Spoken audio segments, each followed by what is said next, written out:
South Africa today, even chicken, we get it from outside. Because the one produced in South Africa is expensive. And the chicken we get from outside is not chicken. It's the rejects and the leftovers. Rejects and leftovers doesn't mean expired rotten food. The Americans choose. They don't eat everything on the body of the chicken. All those parts that they don't eat, they send to us.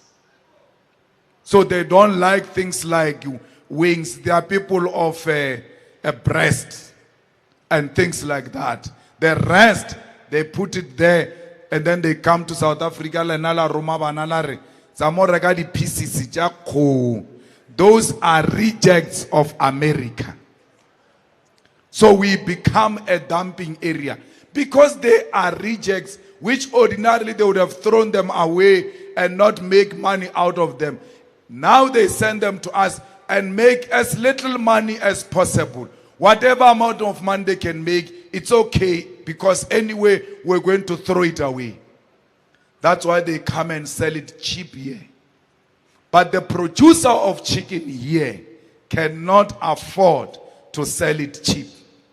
As a result, most of the chicken factories in South Africa have closed because we could not protect them.